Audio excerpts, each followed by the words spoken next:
Hi Capricorn, this is Jov. Welcome po sa ating channel. By the way, Capricorn, this is your weekly Gabay Tarot reading.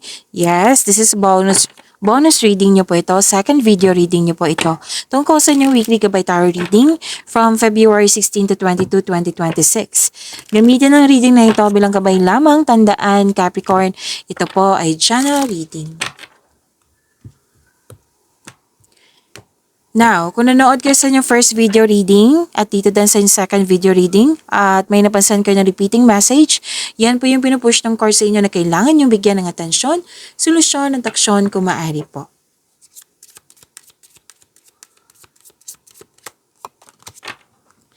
Angel number 88. Sabi po dito, you are on the cusp of a prosperous and abundant spiritual life. You will find numerous opportunities for success and achievement, all of which bring financial and material abundance into your life. Wow!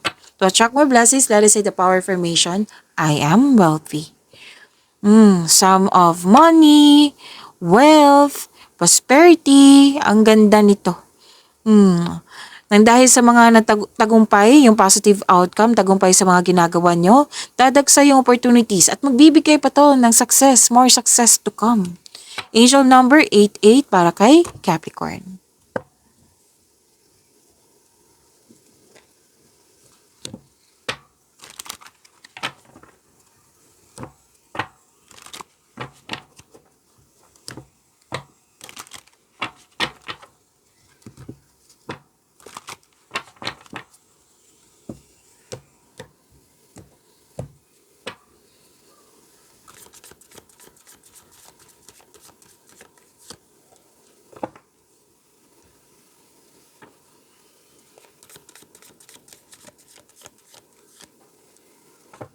Nakuha mo sa Wheel of Fortune, andito din po si Angel of Destiny. Maraming salamat po Capricorn sa mga hindi nag-skip ng ads. Subscribe na po kayo sa ating channel at click bell notification para updated po kayo sa bagong video natin. Para sa mga gustong magpa-reading po, comment po kayo ng personal reading and check my reply sa comment section.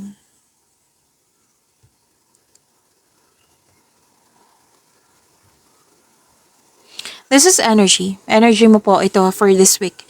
May mahalagang desisyon, naging honest ka sa iyong sarili. Nagsaset ka ng boundaries. Ang lakas ng energy ng single parent dito. Opo.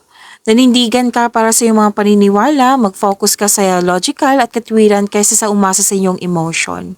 So this card asks you na gamitin mo po yung intuition mo para gabayan ka kung sino o ano ang kinakatawan ng card na ito sa iyong sariling buhay. Makinig sa inyong intuition para gabayan ka sa susunod na hakbang ng pagkilos patungo sa right path, patungo sa success.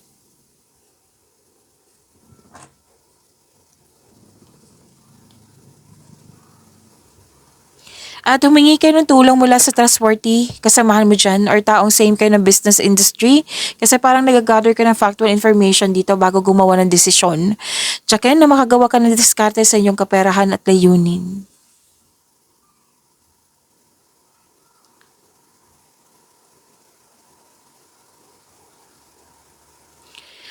Okay, so this card tells you na mag-focus ka sa makontrol mo in order to find peace. Let go mo na po ang hindi mo makontrol. May changes na darating or blessings po. You have strength in new beginning. The cycle restarts. Yes, this is completion of cycle. This is good luck. This is destiny, happiness. Yes, this is good karma. Okay? At maaring parating na yung tao na para sa iyo, sa mga single dyan, sa mga nagkaroon ng problema or hindi pagkakaunawaan sa isang tao po, na may darating na blessing sa iyo nang siyang dahilan na magkakaayos kayo. So this is a blessing, this is magandang kapalaran, good fortune, job opportunities, unexpected wealth, financial stability. Kung gipit ka ngayon, may parating na blessings sa magbabago sa iyong kaperahan. Kung jobless ka ngayon, may unexpected job opportunity na darating. Makaka-receive ka din ng malaking pera, which is sinabi ng iyong angel number 88 po.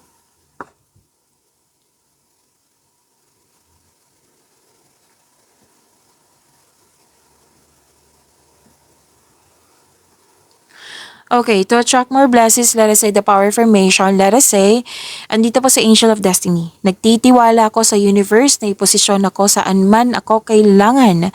Nagtitiwala ako sa universe na iposisyon ako saan man ako kailangan.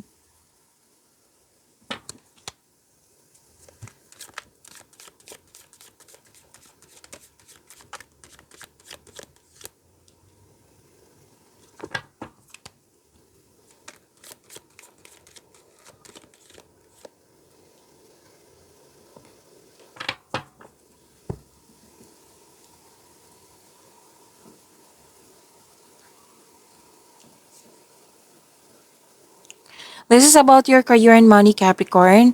Fulfillment sa pangarap, happiness. Yes, granted yung manifestation mo, fulfillment sa pangarap, and success in workplace and home. I-acknowledge mo ang nagbigay ng suporta sa'yo. May grupo ng tao dito. Oh. I think this is your family or pwede din co-workers mo. Kung ikaw ay may balak mag-change career or magtayo ng negosyo, sabi ng yung card dito na know that you have the very supportive friends and family. Yung grupo ng tao. Yes. So this card focuses on achievement of a level of love, success na nagbibigay sa iyo ng katahimikan, satisfaction, at pasasalamat.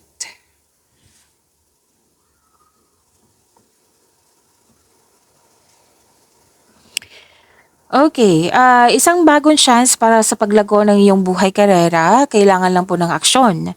Kaya kailangan pong kumilos. Okay? Kasi, ay nakikita ko naman dito na very excited ka. And please know that you are divinely guided. Itong binigay na pagkakataon sa iyo, nakatadhana to sa iyo na kailangan bigyan ng aksyon para maisakatuparan ito. Pwede din napapasok ka sa business partnership or may magbigay sa iyo ng puhunan upang tulungan ka na palakihin ang iyong mga ideas at dalhin ang iyong mga plano sa susunod na antas. Makinig din sa inyong intuition kasi it will guide you sa isang malaking desisyon. Ang iyong buhay ay patuloy na yumayabong kasi marunong ka makinig sa iyong intuition at nag-explore ka ng new direction. So may ambition o idea ang gustong gawin. So magawa ng plano para sa hinaharap, mag-ingat lang po sa pagiging mainipin. Nakikita ko talaga dito na may isang tao dyan na hindi lang grupo ng tao, may isang tao dyan na very supportive sa'yo.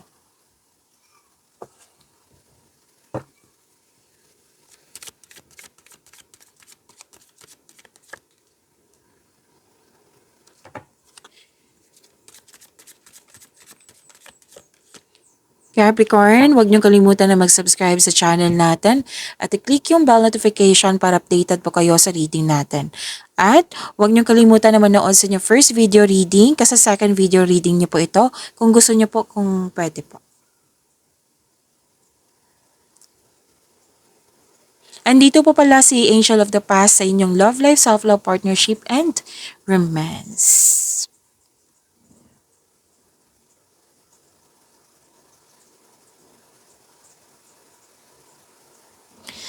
Okay, so may ano dito, pwedeng tampuhan or may nag-away. Ang sabi kasi dito na dalawa po daw kayo nagkamali. Oo. So sabi ng card, accept your mistakes as well sa person na ito so you can successfully let the past go. Okay? Oo. Baka may mag-react dyan ha. Oo, na magalit. So, kasi,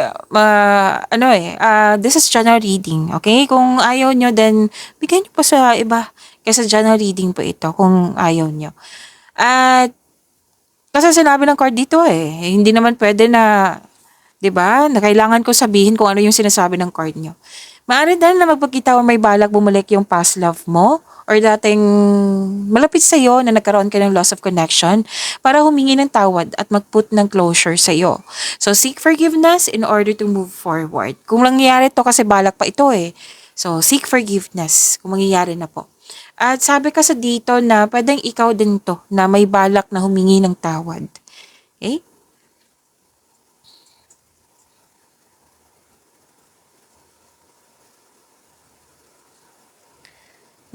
Kasi may nakita ko dito na nasaktan kasi may tuto sa desisyon, ideas, plano, pwedeng may nangingialam, nakisawsaw, pwede din third party concern to. Again ha, this is sensitive kasi, baka mag-react kayo. Kunin nyo lang po kung ano yung naka-resonate sa iyo. Okay? Na nasaktan, pwede din na akala mo supportive siya pero hindi pala siya supportive, ganun, nasaktan ka. Okay, so kailangan ng forgiveness, sabi ng iyong card. To attract more blessings, let us say the power of affirmation. Let us say, kasi dito po sa Angel of the Past, let us say, I forgive. Again, ako ay nagpapatawad. Pagyamanin niyo po yung blessings na binigay sa inyo, Capricorn. See you tomorrow. Maraming salamat po.